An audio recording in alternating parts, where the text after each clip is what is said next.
Muito boa noite, graça e paz do nosso Senhor Jesus Cristo, muito bem-vindos. Que alegria ver você aí, Jéssica, que coisa boa, ao vivo, como você prometeu, isso me alegra muito. Significa também que está bem, João Alberto, irmão Eugênio sempre fidelíssimo, é sempre um dos primeiros a entrar aí em conexão conosco. E aqui estamos para dar sequência ao nosso estudo em Romanos, para irmos mergulhando dentro desta carta que faz parte daquilo que o próprio Paulo, no capítulo 11, na doxologia, na adoração, o hino que levantou depois de toda essa exposição diante de Deus, ele chamou de profundidade das riquezas da sabedoria de Deus. E vamos nós, pela graça do Senhor, penetrando nessas profundidades, conforme o seu Espírito nos conduzir, nos iluminar e nos capacitar por sua graça e misericórdia. Portanto, bem-vindos. E já vamos abrindo nossa Bíblia em Romanos, capítulo 1. Voltaremos e ainda estaremos mais algum tempo neste trecho inicial do capítulo 1, versículos 1 a 7, dos 7 primeiros versículos do capítulo 1 de Romanos. Para que vocês tenham ideia, ainda se alguns acharem, olha, a gente não está saindo dos 7 primeiros versículos, quisera eu poder prosseguir nos 7 primeiros versículos ainda por muitas semanas. Para que vocês tenham uma ideia, o reverendo Martin Lloyd-Jones, quando abordou Romanos, nesses 7 primeiros versículos, ele gastou uns 5 a 6 meses só estudando os 7 primeiros versículos de Romanos. É muita coisa. Então nós vamos aqui, em 3, 4 semanas é nada, diante de toda a riqueza que o texto tem para nós. Também já dissemos, né? Não é esta a nossa proposta, nem temos ferramentas pessoais para tanto. Mas vamos aqui à nossa leitura, e estamos então entrando hoje na parte 3 de Romanos, e aí seria a segunda abordagem do trecho de 1 a 7. Então seria Romanos 1, de 1 a 7, parte B, né? Mas é a terceira parte do nosso estudo. Lendo então o nosso texto, a partir do versículo 1 até o versículo 7, Paulo, servo de Cristo Jesus, chamado para ser apóstolo, separado para o evangelho de Deus, o qual foi prometido por ele de antemão por meio dos seus profetas nas escrituras sagradas, acerca de seu filho, que como homem era descendente de Davi, e que mediante o Espírito de santidade foi declarado Filho de Deus com poder pela sua ressurreição dentre os mortos, Jesus Cristo, nosso Senhor. Por meio dele e por causa do seu nome, recebemos graça e apostolado para chamar dentre todas as nações um povo para a obediência que vem pela fé. E vocês também estão entre os chamados para pertencerem a Jesus Cristo. A todos os que em Roma são amados de Deus e chamados para serem santos. Meus irmãos, antes de fazermos a abordagem de hoje, cujo subtópico seria o Evangelho de Deus, é muito importante frisar uma coisa que talvez a gente repita algumas vezes ao longo do tempo. Tudo que é necessário sabermos dentro da nossa doutrina evangélica da salvação foi abordado pelo apóstolo Paulo na carta aos Romanos. Quem estuda Romanos, quem se aprofunda em Romanos, quem se detém em Romanos, por mais que encontre dificuldades com a linguagem de Paulo, a profundidade com que ele expõe a sua doutrina, sai minimamente convertido e transformado, e suficientemente informado de todo esse glorioso plano da redenção que Deus elaborou já nos dias da eternidade. Paulo aborda isso aqui com uma riqueza sem comparação.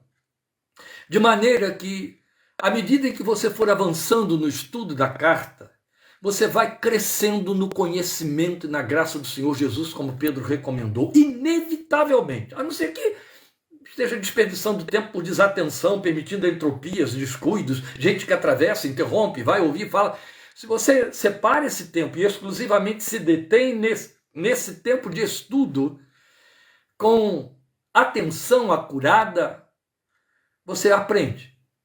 E aprende o que é fundamental para a nossa compreensão. Lembremos que na introdução nós deixamos claro para os irmãos os registros de F.F. Bruce e de outros mais, W.W., que foram mostrar as grandes transformações que a simples leitura da carta, do primeiro capítulo da carta, produziu, trazendo grandes movimentos espirituais, sem comparação, em homens do talante de John Wesley, Lutero, daí a nossa reforma religiosa, e outros mais, e ainda no século XX, o Karl Barth.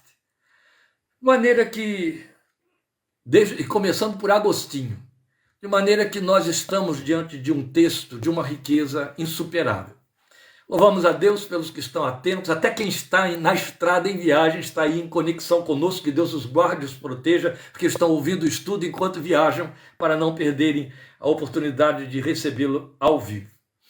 Mas nesta introdução, já consideramos semana passada a apresentação que Paulo faz de si mesmo, e mostramos aí quanto isso implica conosco, como isso expõe nosso comprometimento no Evangelho. E hoje nós vamos ver a introdução que ele faz ao Evangelho de Deus. É uma introdução que, na verdade, vai por todo o capítulo 1. E aí eu quero que você entenda isso aqui. O que vamos abordar hoje é a introdução da introdução ao Evangelho de Deus. Então, semana que vem, ainda estaremos nessa introdução à introdução do Evangelho de Deus. Hoje, talvez, mas eu não consigo crer nisso, nós consigamos abordar o que nos prepara para o próximo estudo num tempo menor. Mas eu não consigo crer nisso, porque há muita riqueza aqui e a gente não pode perdê-los. Mas a leitura foi feita e nós vamos começar então a considerar o que temos aqui dentro do que já lemos. Veja, uma vez que ele já se apresentou aos seus leitores, ele vai começar então a discorrer sobre aquilo de que ele se propõe a falar, que é o Evangelho de Deus, como estamos dizendo agora. Agora é interessante saber que tudo que ele ocupa o seu tempo em discorrer, tudo, ao escrever para os romanos, significa o Evangelho de Deus. Então o Evangelho de Deus não está explicado no primeiro capítulo, não. Ele teve o cuidado de expor o que era essencial, tanto que resultou para o nosso conhecimento em termos de história, na conversão destes homens que foram citados aqui, ainda no primeiro capítulo, só lá em cima do versículos 16 e 17. Mas é evidente que o Evangelho de Deus que ele se propõe a pregar aos romanos, como ele diz aqui, vocês já ouviram e vão ouvir de novo, abarca todo o texto, toda a carta, muito especialmente o trecho que vai daqui do primeiro capítulo até o versículo 32 do capítulo 11. Por que eu estou dizendo isso? Porque quando ele encerra toda a sua exposição doutrinária, em 11:32, ele rompe com um cântico de adoração. Depois ele vai continuar falando do Evangelho, depois ele vai ficar falando do resultado, da resposta que nós damos a este Evangelho na prática da vida cristã. Capítulos 12, 13, 14, 15, 16, entende? Mas até 11:32 ele está fazendo a exposição doutrinária, ele está pregando o Evangelho. Quando ele encerra essa missão, ele explode numa exaltação que resulta naquele hino tão belo que vai dos versículos 33 a 36 do capítulo 11. Então ele vai se ocupar o tempo todo em estar falando sobre o Evangelho de Deus na carta aos Romanos. Agora, nesses 7 primeiros versículos, então ele faz uma introdução, como eu acabei de dizer, que vai deixar claro o significado e propósito pelo qual Deus nos enviou o seu Evangelho. E aí, nós sabemos todos que o termo grego que foi vertido para nós como evangelho significa boas novas ou boas notícias. Boas novas, boas notícias ou evangelho se tornou também uma terminologia que se desdobrou teologicamente e tecnicamente no sentido de todo o corpo histórico e doutrinário da obra de Cristo, acerca do que ele realizou, desde a narrativa da sua encarnação até a sua ascensão e todos os ensinos. Então, quando se fala em evangelho, você não está só se referindo ao fato da anunciação de que Deus em Cristo nos reconcilia consigo. Você está envolvendo toda a proclamação deste evangelho, todos os ensinos, todos os detalhes, todas as narrativas que envolvem milagres, que envolvem o intercurso de Jesus com os homens, sua morte, sua ressurreição, sua ascensão, os ensinos daí decorrentes, todas as cartas, Apocalipse e tudo mais, tecnicamente. Mas aqui, nesta introdução, ele vai expor a propriedade do evangelho no seu significado primário e singular. Meus amados irmãos, nós temos muito a aprender aqui. Nos versos 2 a 4, ele define o evangelho. Nos versos 5 a 7, ele mostra o objetivo ou alcance do evangelho, ou ainda a finalidade do evangelho. Então vamos pensar nessa essência do evangelho de que ele fala nesses 3 versículos aí, 2, 3 e 4. Eu vou ter de lê-los de novo, é evidente. O evangelho de Deus é a última linha do versículo 1, tá certo? O qual foi prometido por ele, por Deus, de antemão, por meio dos seus profetas nas escrituras sagradas, acerca de seu filho.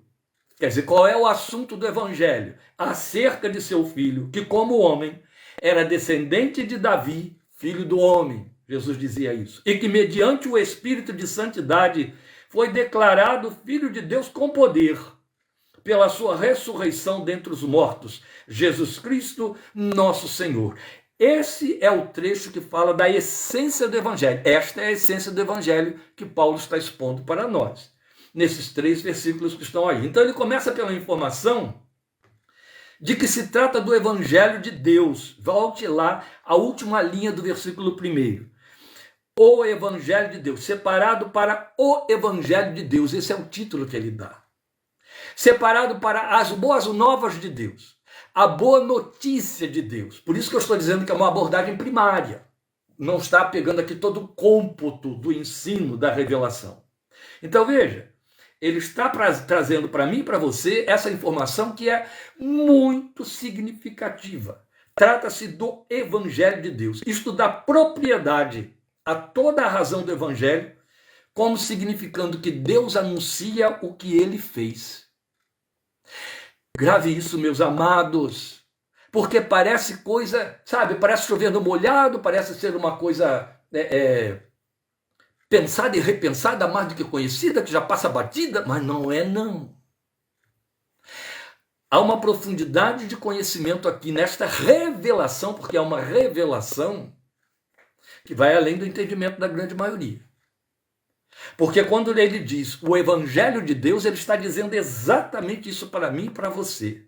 Deus está anunciando o que foi que ele fez por intermédio do seu filho. Porque toda a obra de encarnação, a ressurreição de Jesus, ocorreu mediante o agir do Espírito Santo de Deus, cumprindo um plano que Deus Pai, Deus eterno, Deus Criador, elaborou ao tempo da eternidade, antes que o mundo existisse. É linguagem de Apocalipse, é linguagem da proclamação de Paulo em Efésios, é linguagem doutrinária do Novo Testamento. Então esse evangelho, por conta de ser o evangelho de Deus, ele não começa no Novo Testamento, com a narrativa da encarnação. Pastor, então você está dizendo que o Velho Testamento também é o evangelho de Deus? O que eu estou dizendo é que o evangelho de Deus começou no Velho Testamento. É isso que eu estou dizendo. Porque temos o hábito de pensar e reduzir a ideia de que o evangelho significa Mateus a Apocalipse. A obra de Cristo é a obra de Cristo. Mas este evangelho, ou seja, a proclamação, o anúncio deste evangelho não começou em Mateus capítulo 1, versículo 1. Começou no Velho Testamento, e a Bíblia dá testemunho disso. Entende? Não começou com a narrativa da encarnação, não.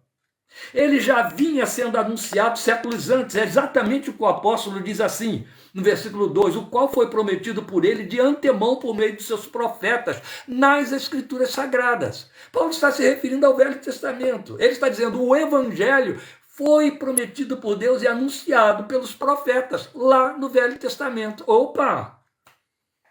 Então nós estamos entrando num terreno de uma revelação que inclui os judeus, que antecede aos gentios e que tem a ver com toda a formulação da revelação escrita que começou com Moisés em Gênesis. E dali em diante não parou mais. Então ele já vinha sendo anunciado séculos antes, de formas diversas, através dos profetas. E o que é que isso nos lembra? Isso nos lembra exatamente Hebreus 1:1, que foi a última carta que estudamos aqui, não é? Havendo Deus outrora falado aos pais pelos profetas, a nós nos tem falado de muitas maneiras, a nós nos tem falado nestes últimos dias por meio do seu Filho, Hebreus 1:1. Ó, havendo Deus falado, agora aquilo que ele falou, ele nos tem falado por meio do seu Filho. É lindo isso. Confirma o que estamos dizendo. Lá, no Velho Testamento, então ele manifesta esse evangelho em forma de promessa. É isso que temos lá. Então nós temos um reforço disto, e bem significativo, no capítulo 4 de Hebreus. Eu citei Hebreus 1:1, mas agora você pode ver o reforço disso, mesmo que a gente já tenha passado por Hebreus, no capítulo 4, versículos 1 e 2. Me acompanha aqui para você ver. Ó, visto que nos foi deixada a promessa de entrarmos no descanso de Deus, que nenhum de vocês pense que falhou, que a promessa falhou, é o que ele está dizendo. Pois as boas novas, pois o evangelho, versículo 2 de Hebreus 4, foi pregado, ou foram pregadas, ele está falando de boas novas, também a nós, tanto quanto a eles. Quem eles? Os homens e mulheres do Velho Testamento. Tanto quanto a eles. Mas a mensagem que eles ouviram de nada lhes valeu, pois não foi acompanhada de fé por aqueles que a ouviram. Há tanta beleza de informação nesse versículo 2 de Hebreus 4, mas não estamos estudando Hebreus 4, que a gente se sente tentado a parar aqui. Não posso parar aqui, mas eu quero já deixar para você, a fim de que você também não fique no ar, que esta comunicação é muito fundamental, porque ele está nos dizendo duas coisas imprescindíveis para o nosso conhecimento. A primeira, você já concluiu em cima das leituras, que o mesmo evangelho que nos foi anunciado lá, significa no Velho Testamento, aos homens e mulheres, ao povo de Deus, descendentes de Abraão, que estavam em aliança com ele através da circuncisão. E que Paulo chama, no capítulo 2 e daí em diante, especialmente 4 de Romanos, de filhos da promessa, que somos nós, onde somos incluídos. Pois bem, o que ele está dizendo é que essa mensagem não aproveitou em nada para eles, porque não foi acompanhada por fé. E é nesta fraseologia, não foi acompanhada por fé naqueles que a ouviram, que está um ponto em que tropeçam os descuidados ou os precipitados. Por quê? Porque ele não está dizendo que faltou fé àquela gente para ter proveito da mensagem que foi passada. Olha, ela foi passada, como diz Hebreus 1:1, de muitas maneiras. Não foi só proclamada pelos profetas. Foi proclamada pelos profetas, mas ensinada de muitas maneiras. Haja vista toda a didática de Deus através dos simbolismos, dos rituais, lá no tabernáculo, e através dos simbolismos da própria história e intervenções de Deus na história e caminhada com o povo. Eles tinham uma promessa de descanso, que o autor de Hebreus então traz para nós, nos falando desse descanso pela fé. E aí vai mostrar aqui o mesmo autor de Hebreus que eles não alcançaram esse descanso, não tiveram esse proveito porque eles não acompanharam a mensagem com fé. Então eu quero deixar claro isso aqui, porque isso vai ser evocado ainda hoje com mais detalhe. Não significa que eles não tinham fé. Era impossível não terem fé, porque Deus é quem faculta ao homem a fé. O que o texto está dizendo é que eles não usaram a fé que receberam, que foi provada muitas vezes, para receber a mensagem que ouviram. Por isso é que somos advertidos, e em Hebreus isso está escrito, a não sermos descuidados e negligentes como eles foram. O autor de Hebreus usa de exortação, porque da mesma maneira como eles receberam fé para crer, nós recebemos. E aí só temos que usá-la, porque ela nos foi dada. Isso vai ser mais reforçado daqui a pouco mais. Então aqui, lá, o evangelho foi manifestado em forma de promessa. E aqui, o Novo Testamento, se manifesta como cumprimento da promessa. Lá era a promessa, aqui é o cumprimento. Havendo Deus outrora falado, agora, aos pais pelos profetas, agora nos últimos tempos, ou nos últimos dias, falou-nos por meio do Filho. E de que trata o Evangelho? Então nós temos a sua descrição nos versos 3 a 4. Vou ler de novo. Acerca de seu filho, que como homem era descendente de Davi, e que mediante o Espírito de Santidade, ou o Espírito Santo de Deus, não é porque Jesus se santificou, ele era santo, mas por conta do Espírito Santo de Deus, porque na verdade, ou quanto ao seu Espírito, é isso que o texto estaria dizendo, foi declarado Filho de Deus com poder, pela sua ressurreição dentre os mortos, Jesus Cristo nosso Senhor. É disso que o Evangelho trata. Aí está a encarnação de Cristo. Legitimamente filho de Davi, conforme a promessa, é o que o texto está dizendo aqui. Daí Jesus dá a si próprio esse título e gostava, de o Filho do Homem, o Filho do Homem. Legitimamente filho de Davi e legitimamente filho de Deus, o que sua ressurreição comprovou. Você já deve ter lido várias vezes a argumentação de João quanto ao fato de que o espírito maligno, o espírito do anticristo, nega que Jesus veio em carne a este mundo. Para algumas pessoas, ou para muitas pessoas, desculpem, isso pode parecer não ter significado ou importância alguma. Alguns, até por falta de esclarecimento, pegaram essa fraseologia de João para usar como técnica de exorcismo de demônios. Sem desculpa. Pergunta a uma pessoa que se pretende possessa, ou que pretende-se que esteja possessa, pergunta-se a ela, diz que Jesus Cristo veio em carne. Alguns ficam bem atrapalhados quando o pretenso demônio olha para essas pessoas e diz, Jesus Cristo veio em carne. Porque leram lá que o João estava dizendo que esta é a forma de provar que é o espírito das trevas do anticristo ou não. Se disser que Jesus não veio em carne, é espírito maligno. Se disser que Jesus veio em carne, então não é espírito maligno. Percebe? As pessoas reduziram a uma técnica e João jamais pretendeu tal coisa e isso não existe. Não existe. Abra mão disso, você aprendeu aí dentro da sua igreja, te ensinaram esse tipo de coisa, você vai ter graves decepções e o pior, não vai alcançar a verdade. Porque o que João está dizendo para nós é que Satanás não tolera o fato de que Jesus, não suporta o fato de que Jesus se fez homem. Sendo filho de Deus, se fez homem e o venceu como homem.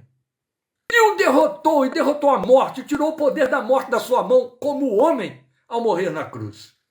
E aí é evidente que Satanás conseguiu levantar doutrinadores naquela época para afirmar doutrinariamente e ensinar a igreja primitiva que Jesus não assumiu um corpo de fato. Que Jesus tinha uma aparência de corpo, mas não era corpo. Ele esteve entre nós, mas não assumiu um corpo, não encarnou de fato. Por que isso era importante para eles? Primeiro que era Satanás que estava por detrás produzindo isso. E é esta doutrina falsa que João está combatendo com essa argumentação. Porque a Satanás importava que as pessoas acreditassem que Jesus não assumiu nossa forma humana para derrotar o pecado e a maldição do pecado sobre nós no seu corpo e na sua morte. Se as pessoas então passassem a crer que Jesus não foi um homem de fato, não poderiam acreditar, não poderiam, em hipótese alguma, experimentar a vitória dele sobre a morte e sobre o pecado. Sobre o pecado e sobre a morte. Portanto, se Jesus não encarna, não cumpre as promessas messiânicas todas, especialmente Isaías capítulo 53.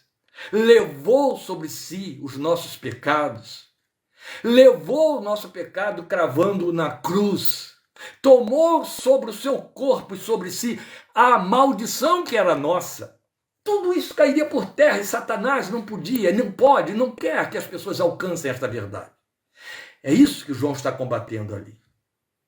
Daí a importância de Paulo começar a definição do Evangelho dizendo exatamente isso, que Jesus legitimamente encarnou, nasceu como filho de Davi, nasceu historicamente como homem, tomou forma de homem, nasceu dentro da genealogia de Davi, daí ser filho de Davi, descendente de Davi também, para cumprir as promessas messiânicas. E é evidente que, em paralelo, nós temos a magna importância desta revelação, porque dentro dessa genealogia de Jesus, você vai ter não só os homens fracassados e falhos, os heróis decaídos, como é o caso do próprio Davi, seu filho Salomão especialmente, mas uma Raabe, que foi bisavó de Davi, e que a Bíblia declara, mostra para nós que era uma prostituta, e que se torna então justificada pela fé na promessa, filha da promessa, e dessa mulher vem uma descendência, nasce Davi, e Jesus se torna descendente de Davi, nasce da tribo de Judá para ser filho de Davi, nasce, toma forma humana, assume um corpo, e isso é muito importante. Então, legitimamente filho de Davi, conforme a promessa, e legitimamente filho de Deus, o que a sua ressurreição comprovou. E então nós devemos ter o cuidado de não confundir a fraseologia que você encontra aí no versículo 4, que vamos procurar explicar agora. Veja, muito bem colocada por F.F. Bruce, um comentarista que a gente tem consultado, essa narrativa do versículo 4 não significa que Cristo se tornou filho de Deus ao ressurgir. Infelizmente, graçou entre nós, até bem pouco tempo atrás, especialmente por uma falsa profetisa que domina aqui o interior de São Paulo, o ensino de que Jesus nasceu Jesus e ressuscitou Cristo. É uma coisa que parece boba, mas não é não. Ela tem as implicações com aquela negação de que ele encarnou. É como se fizesse uma dicotomia, e aí ele deixa de ser verdadeiramente homem e verdadeiramente Deus, como os credos do passado todo definiram a confissão da nossa fé. Entende? Ele nasceu de Davi, mas nasceu homem legitimamente divino. O ente santo que de ti há de nascer, descerá sobre ti o Espírito Santo, e te cobrirá com a sua virtude, disse o anjo para Maria. E o ente santo que de ti há de nascer será chamado Jesus, porque ele salvará o seu povo dos seus pecados. Pois bem, como é importante então saber que ele é legitimamente filho de Deus, e legitimamente filho de Davi, e legitimamente filho de Deus. A ressurreição comprova que ele é filho de Deus. Ele não se torna filho de Deus a partir do momento em que ressuscita. Oh Deus, isso é um perigo muito sério. Então veja, o que essa linguagem aqui do versículo 4 significa para nós? Mediante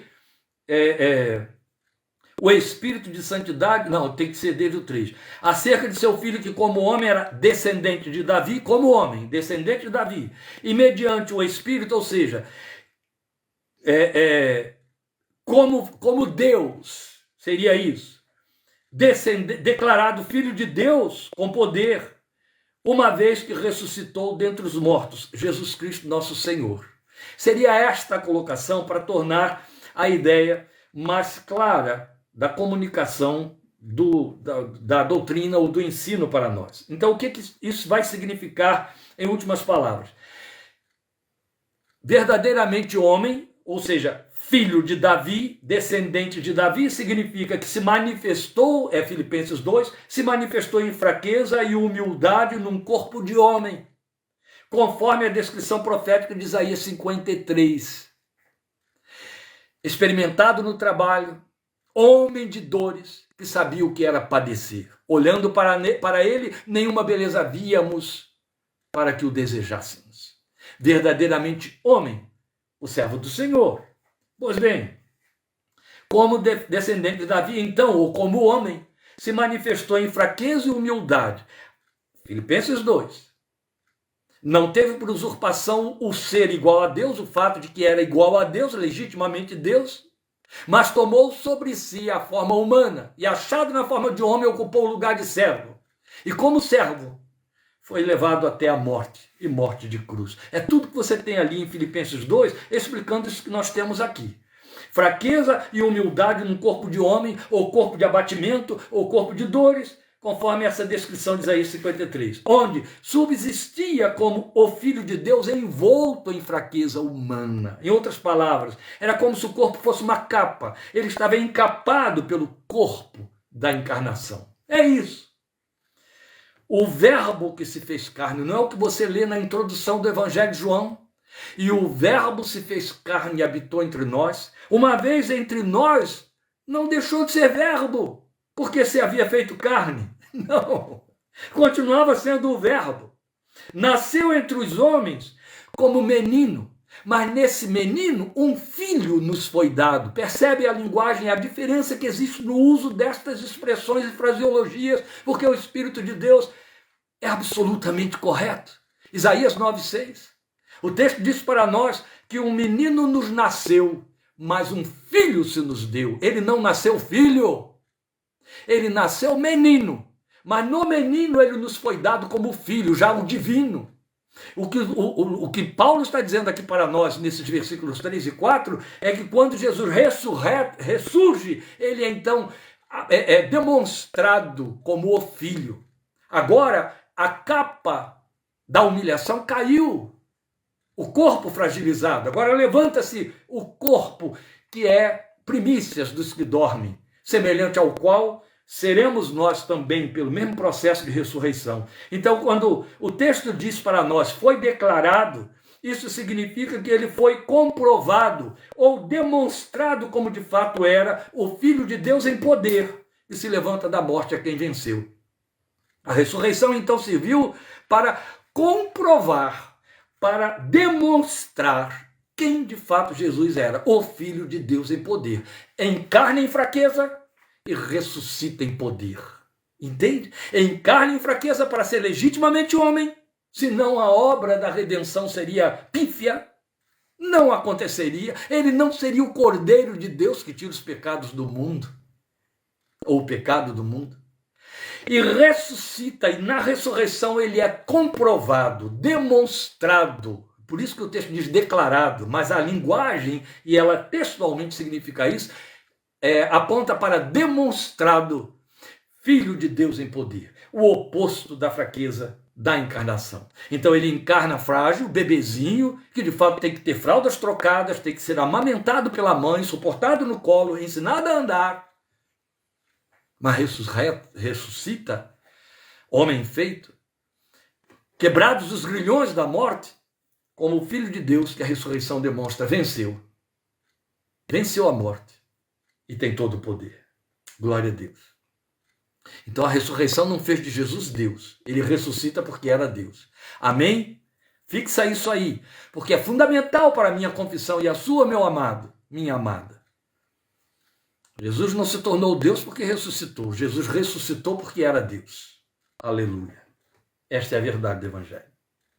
Então, o Filho de Deus em poder que se levanta da morte a quem venceu. Depois nós vamos ter, então, a finalidade do Evangelho. E aí eu estou avançando, coisa boa, mas agora vou gastar um tempinho aqui, que vai consumir o nosso tempo. Mas é importante e necessário. Veja, a finalidade do Evangelho está nos versículos 5 a 7. Então nós vimos aqui o significado do Evangelho, versículos 2 a 4, e agora a finalidade do Evangelho, 5 a 7. Vamos aos textos, de novo. Por meio dele, e por causa do seu nome. Veja, você não pode dissociar essas duas ideias que estão acopladas. Paulo diz assim, por meio dele e por causa do seu nome. Por meio dele, você sabe muito bem, o texto está aqui dizendo, por meio dele e por causa do seu nome, recebemos graça e apostolado para chamar dentre todas as nações um povo para a obediência que vem pela fé. Por meio dele, porque ele é a causa, é a razão desse chamado. E por causa do seu nome, é que nesse nome há autoridade para que nós chamemos outros à obediência. Porque no nome de Jesus está o credenciamento, embaixadores da parte de Deus, como se Deus por nós rogasse, segundo aos Coríntios, capítulo 5, versículos 19 e 20, ou 19 a 21. Pois bem, ele vai abordar então em primeira mão o tema que será central em toda a exposição da epístola. Fixa isso que eu vou lhe dizer, ou que estou dizendo já, não é? Em primeira mão agora, aonde? Um povo para a obediência que vem pela fé. Então, em primeira mão, ele vai falar em por meio da fé. A obediência que vem por meio da fé. Pela fé, como está em nossas versões. Veja, em primeira mão, ele está entrando aqui com o tema central de toda a carta. O justo pela fé viverá. A fé como veículo de apropriação da justiça divina que foi cumprida e satisfeita por Cristo na cruz. Por isso encarnou, por isso viveu como homem, por isso como homem morreu. E aí ressuscitou. Veja, a fé então é exposta aqui como veículo de... Ele começa a expor. Veículo de apropriação da justiça divina. Que vai ser devidamente explicada lá na frente, no momento certo. Especialmente nos versículos 16 e 17.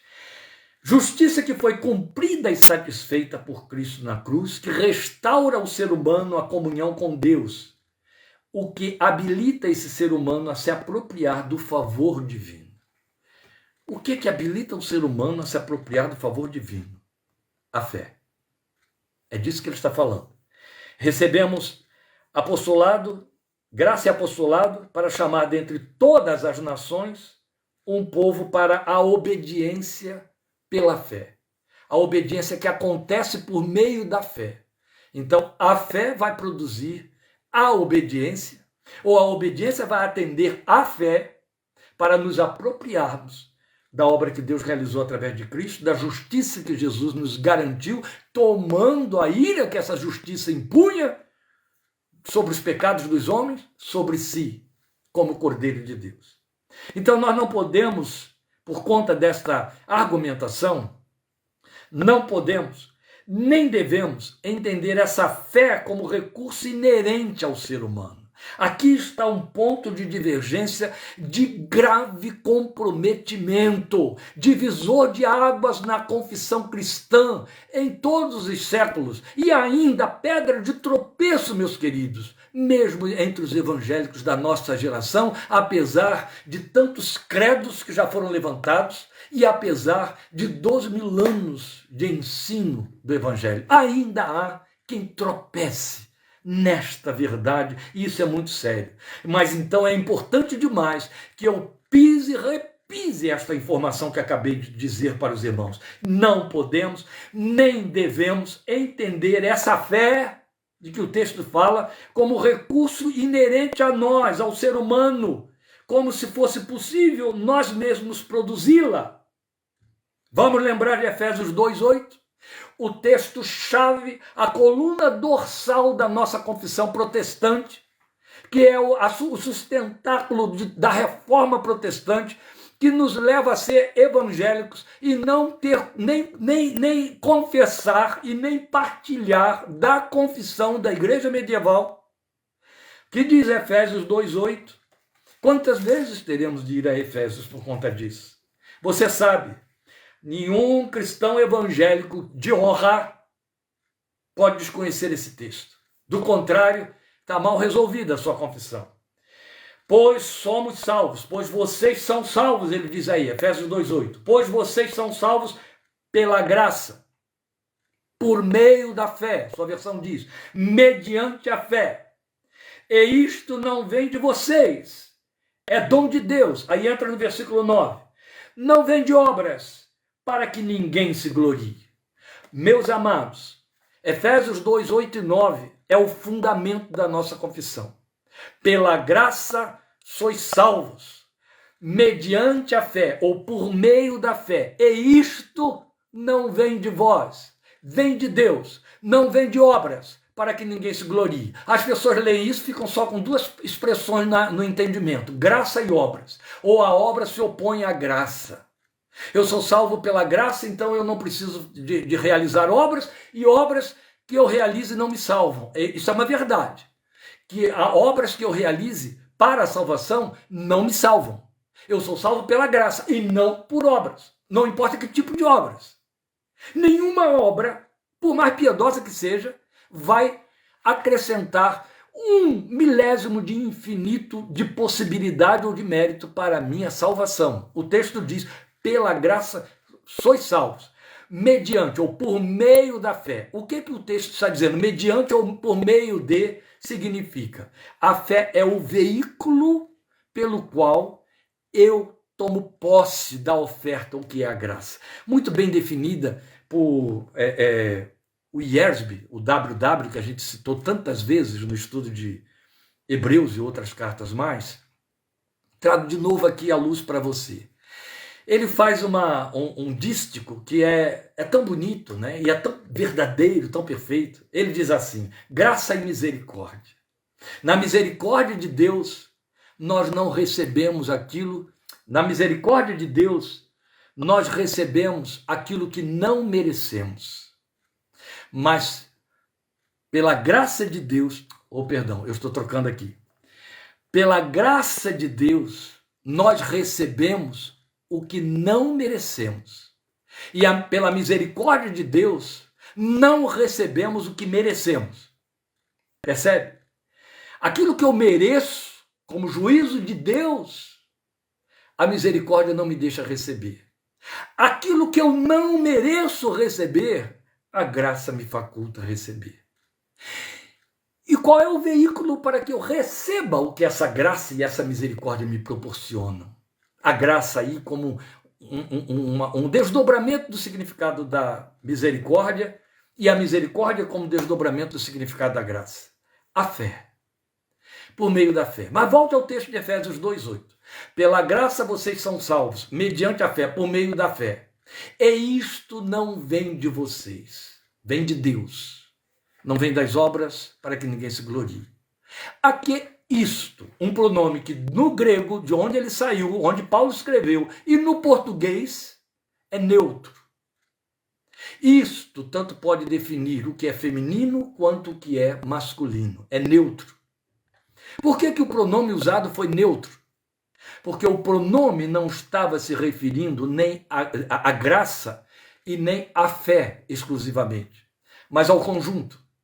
O que Paulo está nos informando ali é que graça e fé vêm de Deus e não de nós mesmos. Não vem de nossas obras. Pela graça vocês são salvos, mediante a fé. E isto, graça e fé, não vem de vocês, não vem dos homens, vem de Deus. Não vem dos homens, para que ninguém, não vem das obras, que seria dos homens, para que ninguém se glorie. Aí está. Pois vocês são salvos pela graça, por meio da fé. E isto não vem de vocês, é dom de Deus. O que é dom de Deus? Graça e fé. Grave isso, senão você tropeça. Grave isso, senão Satanás inocula o veneno da soberba no coração do homem, que é todo sonho e perseguição e luta dele. É todo o alvo dele na guerra, na luta que ele faz contra o reino de Deus, contra a vontade de Deus, desde os dias da eternidade. Que você tropece nisso aí. Que você em algum momento decida que há alguma coisa que você pode oferecer. E o que é que uma boa parcela mal esclarecida dos confessores evangélicos faz e tropeça, acreditam que nós temos o poder de oferecer uma fé que nos salva. Eu produzo essa fé e então eu creio e recebo a graça. Deus é a pior de todas as heresias que possa ser cometida na confissão cristã. Aqui tropeçam muitos. Meus amados, se os homens pudessem produzir sua fé salvadora a partir de si mesmos, essa fé seria uma obra humana capaz de prover-nos a nossa salvação. Se o homem fosse capaz de produzir uma fé salvadora por si mesmo, mentiria a Bíblia quando diz: todos pecaram e carecem da glória de Deus. Mentiria a Bíblia quando declara: em minha carne não há bem algum. Que o homem nascido de Adão nasceu em pecado e está condenado por Deus e sobre ele paira a ira de Deus. Tudo isso seria falso, seria retórica e mentirosa. É a verdade proclamada do Evangelho de um Deus que não mente. A minha carne não produz bem algum. Eu, como ser humano, nasço decaído. Então eu não vou poder produzir uma coisa tão gloriosa chamada fé que me salva. As pessoas acham que o ser humano, porque acredita que o ônibus que toma vai levá-lo ao ponto sem que ele morra, o navio em que navega vai levá-lo ao porto sem que morra, o avião em que voa vai levá-lo ao aeroporto sem que caia, sem que ele morra, que estão confiando porque tem fé no piloto, tem fé na ordem, tem fé no motorista, tem fé no comandante do navio, por aí vai. Isso não é fé. Isso é um instinto natural de sobrevivência do ser humano. Se eu não puder confiar minimamente na realidade, nas coisas do vai e vem do dia a dia, eu entro em colapso. A vida entra em colapso. Isso não fala de fé. Isso fala de validação de fatos. Eu tenho de imprimir essa validação para que eu não entre num estado paranoico, fóbico, enclausurador. Isso não é fé. Fé é espiritual. Fé nos é dada por Deus. É Judas quem nos informa isso quando ele diz: a fé uma vez por todas dada aos santos. É o dom de Deus de que Paulo fala em Efésios 2:8.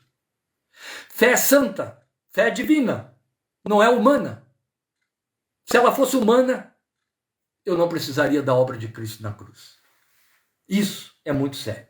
Se eu pudesse oferecer uma fé que me salva, eu estaria produzindo uma obra chamada fé. Lloyd Jones bate muito nesse ponto, com muita verdade e autoridade. Entende? A fé que lhe salva lhe foi dada para você receber e crer na mensagem da graça.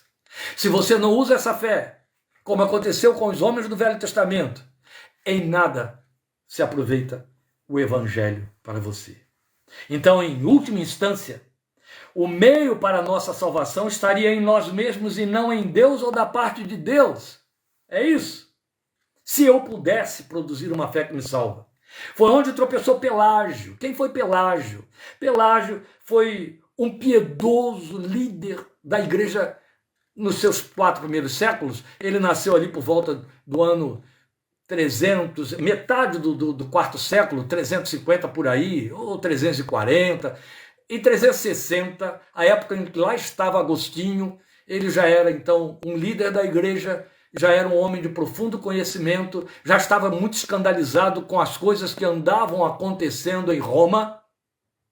E então, ele vendo tanta impiedade dos líderes da igreja em Roma, a igreja da metrópole que dominava o mundo, o Império Romano estava sossobrando, mas ainda prevalecia. Pelágio ficou tão escandalizado que quando ele voltou para a África, lá onde morava Agostinho, ele começou a elaborar uma heresia que a igreja descartou. Agostinho ofereceu resistência contumaz a ele. E por causa da resistência de Agostinho, que não aceitava a teoria de Pelágio, que nós vamos explicar, a igreja se levantou.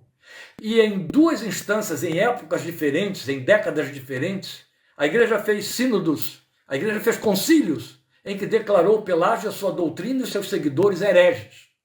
E aí, por volta do ano 430, porque acredita-se que Pelágio, pelo menos, se não morreu, desapareceu em 420, em 430, em Éfeso, um outro concílio, pela 3ª vez, declarou a doutrina pelagiana como herética.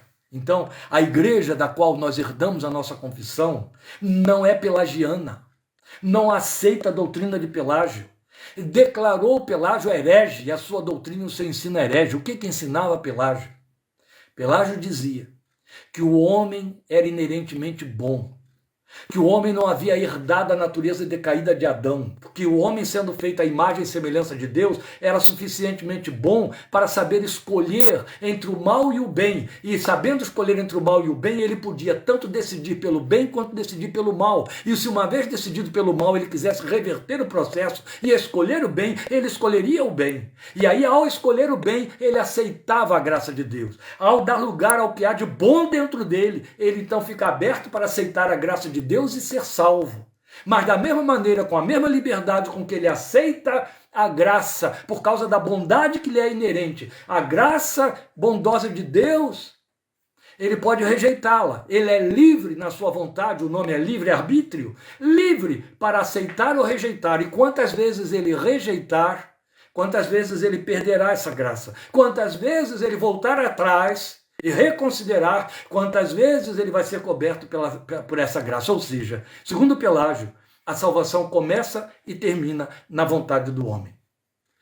Não precisa se aprofundar nessa heresia, que tem aí os seus 9 itens, mais ou menos, dos seus dogmas, para entender 2 coisas, que são verdades absolutas. Elas vão contrafrontalmente à revelação da palavra, tanto em Romanos quanto em 1 Coríntios, especialmente capítulo 15, que nós não herdamos a natureza de Adão. A Bíblia diz que em Adão todos morrem, porque somos filhos de Adão e Adão morre. E Adão morreu com Cristo na cruz. A natureza adâmica. E Paulo diz que nós levamos essa natureza em litígio e se dermos atenção a ela, caminharemos para a morte. Se dermos atenção, lugar para ela. Bem, o nome disso é santificação. Não tem a ver com a salvação. A questão aqui está no fato de que quando Pelágio declara que o homem pode, por sua vontade, decidir-se por sua salvação, ele está dispensando a obra da cruz.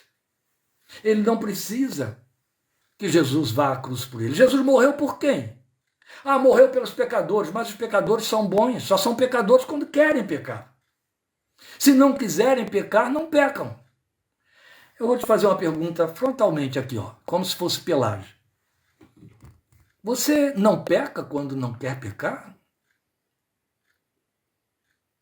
É verdade isso? Romanos 7 me mostra um Paulo, esse homem que está aqui, que me mostrou que ele não conseguia.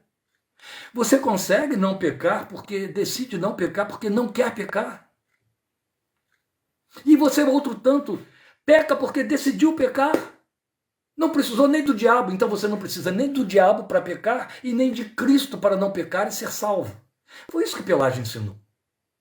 Depois veio o semi-pelagianismo, que tentou aliviar isso aí, porque a perseguição foi intensa demais, e veio dizer que não, que o homem, porque ele tem essa vontade livre, ele direciona essa vontade na direção de Deus, e Deus vem pela graça, o encontra no meio do caminho e o salva. Juntam-se as duas vontades, a do homem e a de Deus. O nome disso é semi-pelagianismo. E prevaleceu e prevalece em muitas confissões evangélicas nos dias de hoje. Sabe qual é o problema maior? Além de ser uma heresia em si mesmo, porque ela é uma inverdade, ela vai contra toda a fundamentação da verdade, da graça salvadora pela soberania de Deus, está no fato de que o nome disso é obra, mas sustenta o veneno inoculado por Satanás na humanidade de querer salvar a si mesmo e achar que pode salvar a si mesmo. Você vai aprender aqui em Romanos que a finalidade da lei foi para mostrar a você que você é incapaz de se salvar. Mostrou isso aos judeus e mostra a todos nós. A lei não salva ninguém, Paulo diz. Cumpri-la não salva ninguém a produzir obra. Então, qual foi o propósito da lei? Ele diz, para nos levar a Cristo, para nos fazer entender o nosso fracasso e nos levar a desesperadamente gritar, miserável homem que sou, quem me livrará do corpo desta morte? Mas graças a Deus por nosso Senhor Jesus Cristo. A lei existe para me mostrar a minha incapacidade de me salvar, a minha incapacidade de agradar a Deus, a minha incapacidade de satisfazer a justiça e a santidade de Deus. Foi para isso que a lei foi estabelecida. Por isso ela revela a vontade, a justiça, a santidade de Deus, ela é boa e não pode ser negada. Mas não salva ninguém, entende? Não salva ninguém. Os judeus até hoje acreditam que cumprindo a lei podem ser salvos.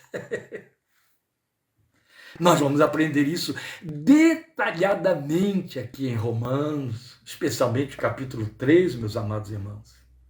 Pelágio tropeçou aí os seus seguidores todos. Mas, lamentavelmente, ramificações e influências por desinformação bíblica adequada dessa heresia ainda afetam o entendimento de muitos entre nós evangélicos.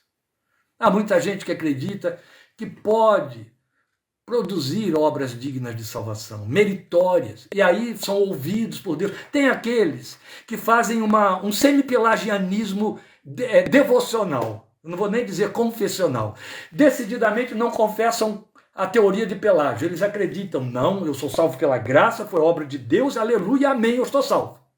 Eu tenho salvação eterna, porque foi Deus que me garantiu, botou o Espírito dele dentro de mim para me garantir essa salvação, e tudo isso é absolutamente verdadeiro. E eles fazem essa confissão verdadeira. Mas aí criam um semi-pelagianismo devocional. É um laço maligno, amados.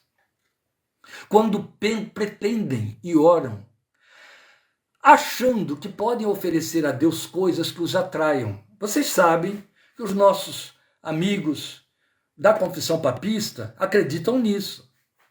Fazem sacrifícios, fazem oferendas, fazem penitências, não é assim? Para que possam, primeiro, purgar-se dos seus pecados. Segundo, se tornarem dignos da graça. É com pesar que eu muitas vezes ouço pessoas piedosas dizendo na televisão: se o Senhor, em estado de angústia, se o Senhor achar que eu sou digno, me concede esta graça e me livra, ou me cura, ou me dá, ou me responde. Que tragédia, porque Deus não pode, em hipótese alguma, nos considerar dignos, porque não somos, por natureza, dignos. Digno é Jesus, só Ele. É no seu mérito, é na sua capa de cobertura de justiça sobre nós que Deus nos encontra, é debaixo do seu sangue que Deus nos aceita. É a mesma coisa que acontecia no Israel antigo. Punha a mão sobre o cordeiro morria no seu lugar, o sangue era derramado, o cordeiro era queimado no holocausto, e Deus aceitava a oferta e dizia: está tudo bem entre nós. É assim. É Jesus que faz esse está tudo bem.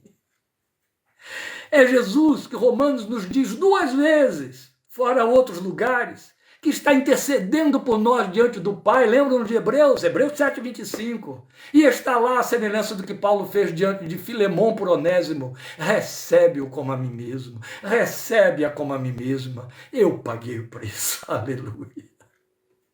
Isso é graça.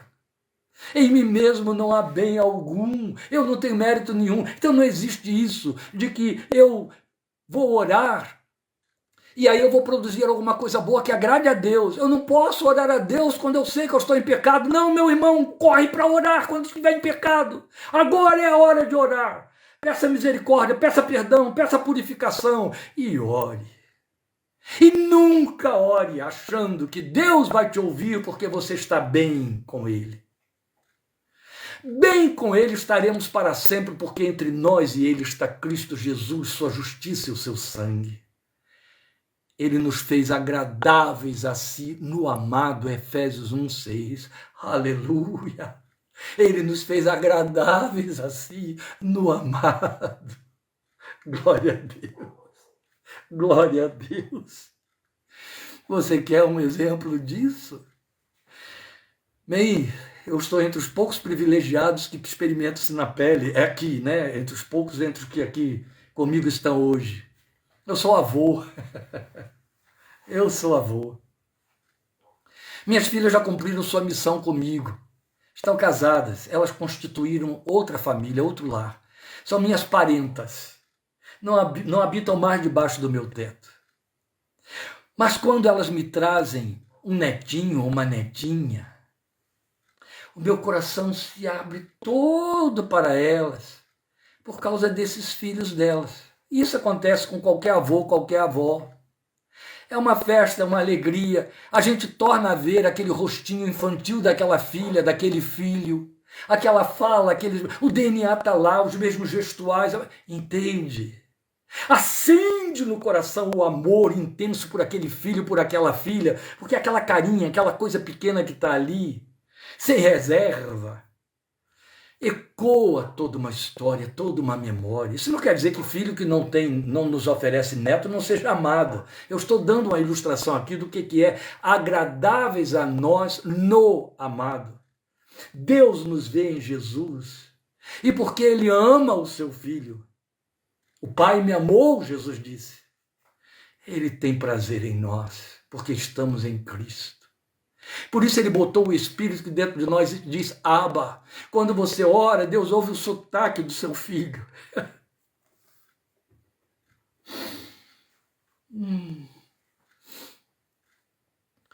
Quando você ora,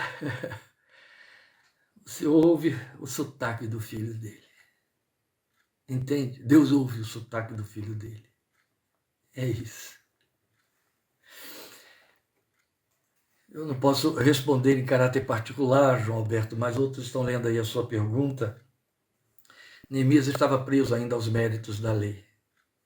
O judeu do Antigo Testamento entendia que tinha méritos diante de Deus.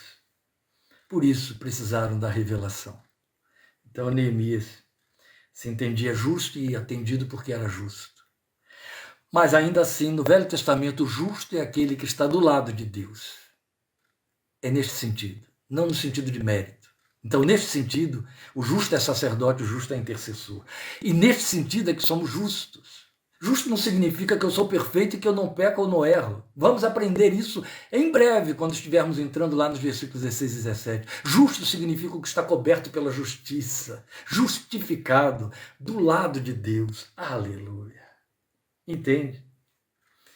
Meus queridos, e aí, os filhos de Pelágio, aqueles que seguem na doutrina de Pelágio, aqueles que acreditam que o homem tem essa vontade que os salva e que os põe a perder, o resultado pior disto é essa sensação de poder humano, até mesmo para se apropriar da bênção divina, o que nos faz receptores com poder e não alvos da graça soberana. E aí entra altivez, entende?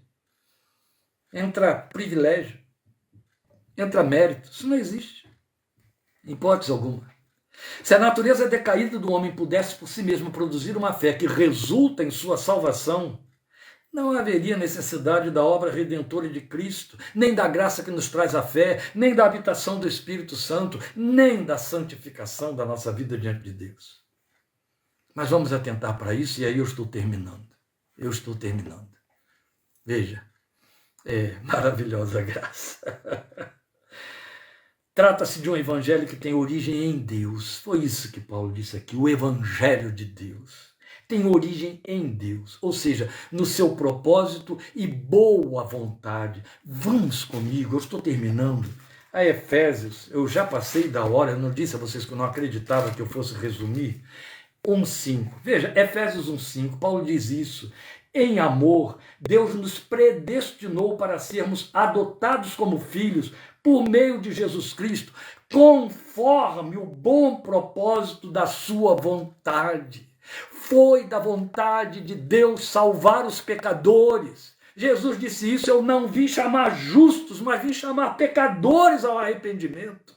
Eu não vim para os sãos, mas para os enfermos. Oh, glória a Deus! Então, observe, Paulo está dizendo, foi a bondade de Deus, foi a sua boa vontade, o seu bom propósito, que nos levou a planejar a nossa redenção e realizá-la por meio do seu Filho. Então é por conta dessa boa vontade, desse seu propósito, que ele se encarrega de fazer um chamado. É isso que Paulo está dizendo aqui. É Deus quem chama o homem à fé no seu Filho. Queridos irmãos, se a fé existisse por mim naturalmente, Deus não teria por que me chamar. Ele apenas comunicaria: ó, Jesus morreu por você. Amém, que bom, eu creio nisso. Não. Além dele ter enviado o seu Filho, com tudo que você conhece da bagagem da história da encarnação, ministério, morte, ressurreição e ascensão, todo o trabalho que veio desde os profetas sendo anunciado e didaticamente ensinado ao longo dos séculos, tudo isso que Deus fez por meio de Jesus, não precisaria de chamado. Mas Deus nos chama, Ele pôs a fé que nos capacita a crer em nosso coração, e ainda assim tem de nos chamar. É como se Ele dissesse: você está capacitado a crer, olha para a cruz. Você está capacitado a crer, eu estou te chamando à obra do meu Filho, eu estou te chamando à missão do meu Filho, eu estou te chamando à redenção do meu Filho, eu estou te chamando para dentro da minha oferta que eu fiz no meu Filho, eu estou te chamando para se reconciliar comigo por meio do meu Filho. Presta atenção, olha para o meu Filho. Lembra de Jesus em João capítulo 3? Assim como Moisés levantou a serpente no deserto, quando eu for levantado, todos atrairei a mim. É Deus quem chama e faz essa atração. Aleluia! Esta informação com que eu encerro, nós temos em João 6,37, saiu tudo da boca de Jesus. João 6,37 e João 17, eu vou ler os versículos, mas me acompanhe em João 6,37, é o penúltimo versículo, eu vou encerrar e liberar você. Veja, o texto diz aqui, para mim e para você, Jesus declarou isso, 6,37, todo aquele que o Pai me der virá a mim, todo que o Pai me der, esse que o Pai me der, virá a mim. Ele não está dizendo, o Pai me deu todos, não confunda, O Espírito Santo não brinca com palavras na revelação, são os homens, os versadores que brincam, às vezes. Por isso, cuidado com as versões da Bíblia que você lê. Mas o que Jesus declarou textualmente foi: todo aquele que vier, todo o que o Pai me der. É o 36. É João 6,37, perdão. 6,37. Todo aquele que o Pai me der virá a mim, e quem vier a mim, eu jamais rejeitarei. Aleluia! O nome disso é segurança eterna.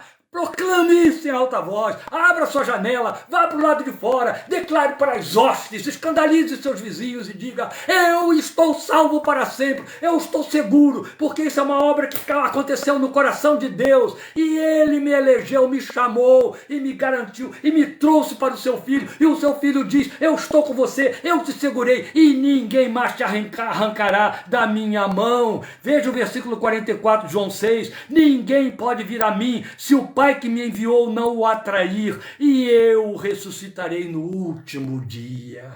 Aquele que vier a mim, glória seja o seu santo nome, eu jamais rejeitarei, jamais.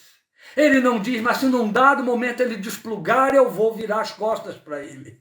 Não, isso não existe.